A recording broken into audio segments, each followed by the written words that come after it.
Here to tell you that late at night on July 4th, Friday night at approximately 10:37 p.m. at the Prairieland ICE Detention Center in Alvarado, Texas, 10 to 12 individuals dressed in black military-style clothing began shooting fireworks and engaging in acts of vandalism at the facility. And this was part of an organized attack. It was a planned ambush with the intent to kill ICE corrections officers. Make no mistake, this was not a so-called peaceful protest. It was indeed an ambush.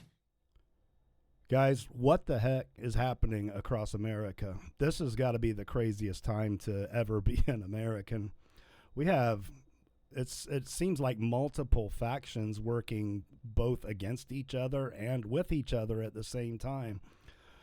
The other day we had the case of the guy on the island dropped, which, to look at that one way, it's certainly something that is bringing Americans on both sides of the political spectrum together, because no one is satisfied with the turnout of that.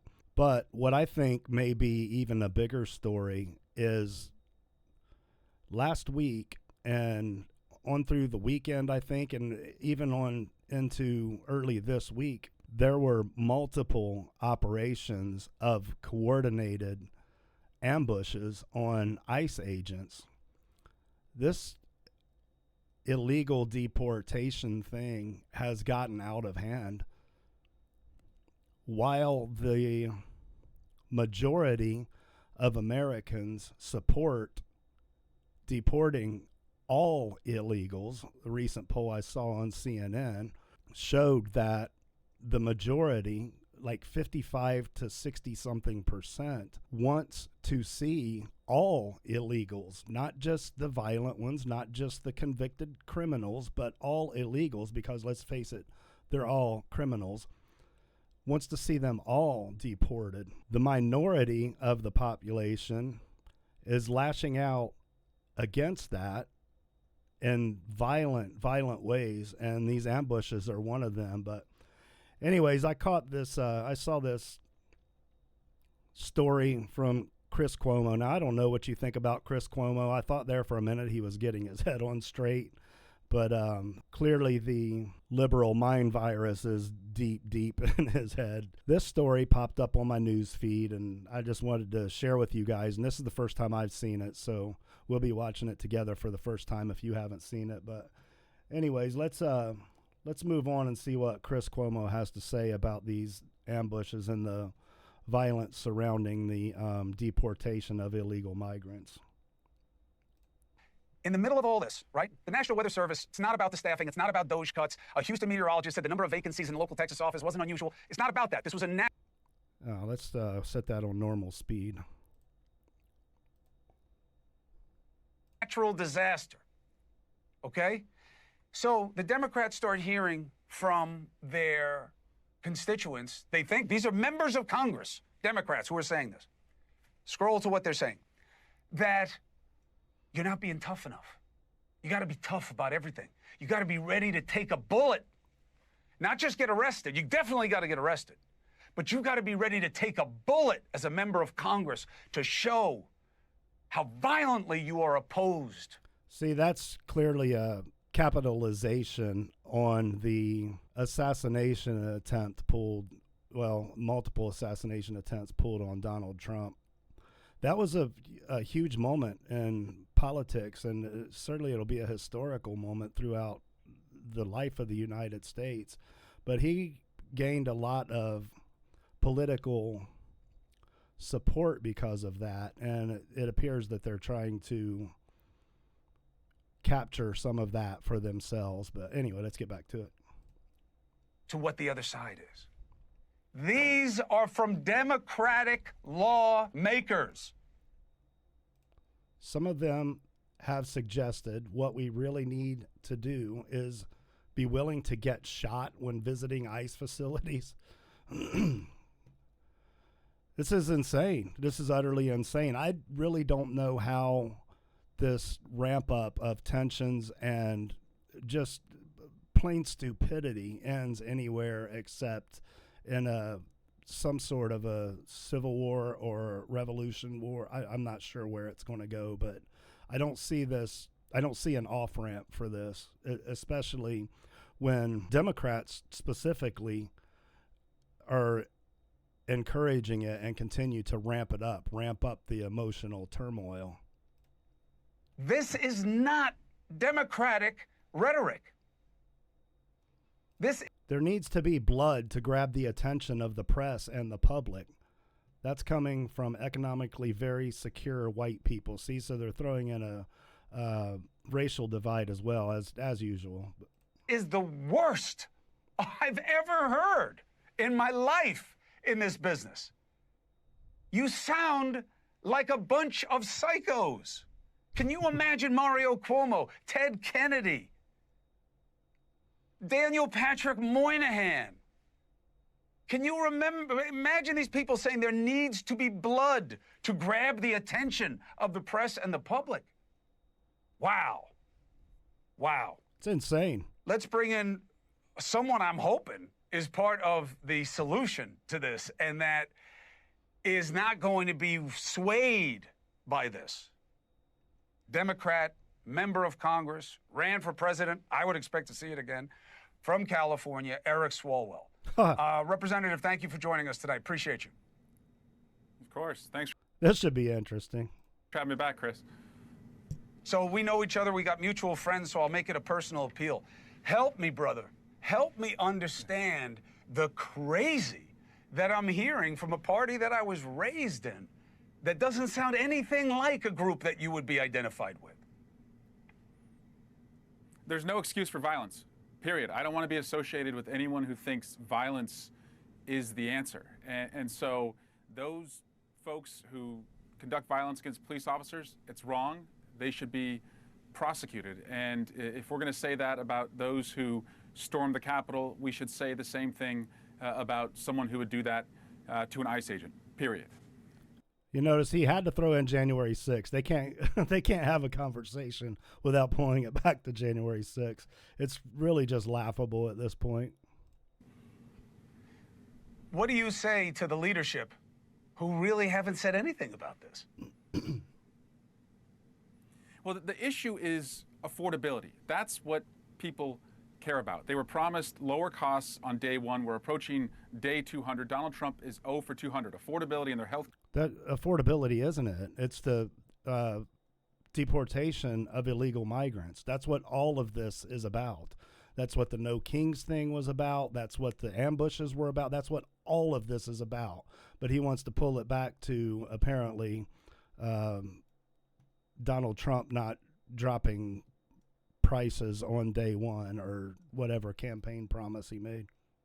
Care, affordability in housing, affordability for their kids to get educated and compete in this workforce. So that's what I think we should be laser focused on, because that speaks to the people I grew up with, the people who get up before the crack of dawn, the people who use their hands when they go to work. That's what they care about, and that's what they want from us. And if we're talking about that, I think we're connecting. Amen. I just think. Yeah, but you aren't really talking about that. You're talking about trying to keep illegals here and fighting to keep violent illegals here. So, that's not the conversation at all there, Swalwell. So I think that there's space to say, and if you are enough of a jackass to try to attack law enforcement because we don't like the enforcement policies of this administration, you are not with us, because this is not what we are. Schumer, Jeffries, That's right. everybody's but I also quiet. think I have credibility as this. I think I have credibility as the son of a cop, a brother to two cops, and a former prosecutor who has put people in jail for attacking cops, to say that these ICE agents would do themselves a lot of favor and have more credibility if they did not wear masks and they identified themselves more. Because if they are unbelievable. Unbelievable. So it's the ICE agents' fault that left-wing radicals ambushed them and tried to murder them.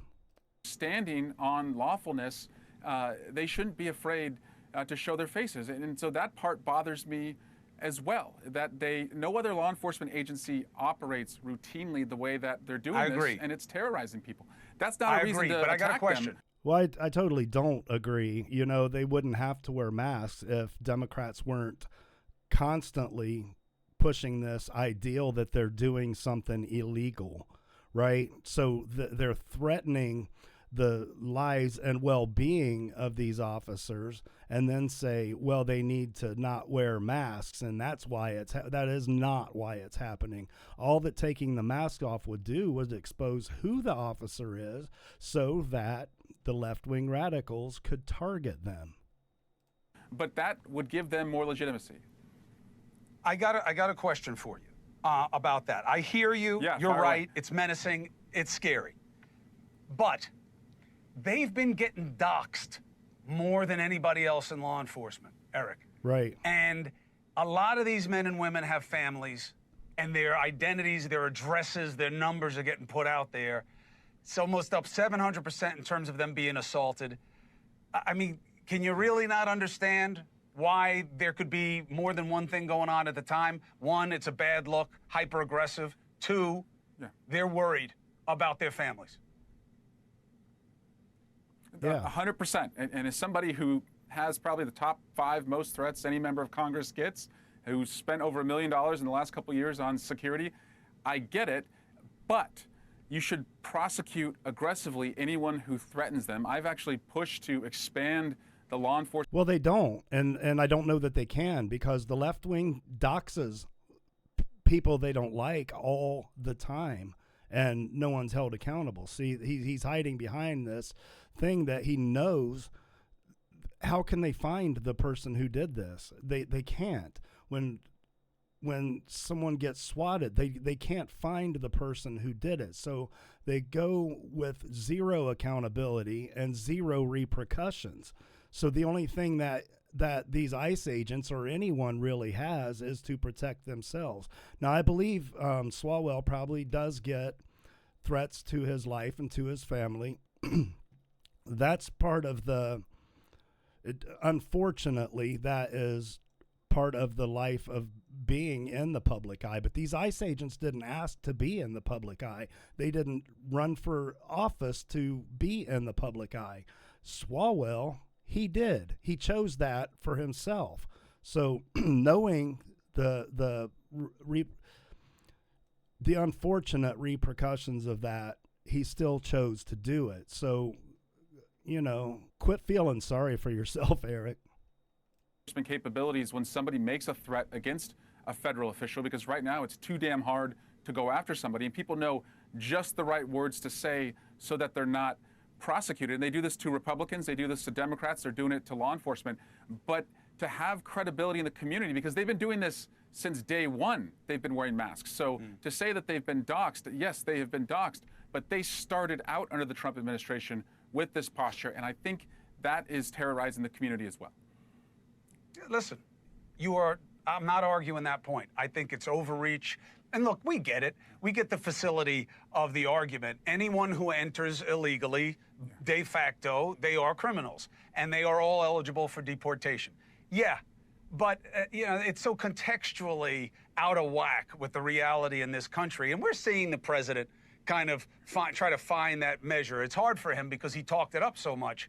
And the brown menace, as I call it, that now for him to be moderate, you know, it's the same problem they have with the Epstein files, is once you feed people all the crazy and all of a sudden you want to pull back from crazy, you have a problem. See, that's why I agree with him on that, and that's the problem that the Democrat Party faces right now, right?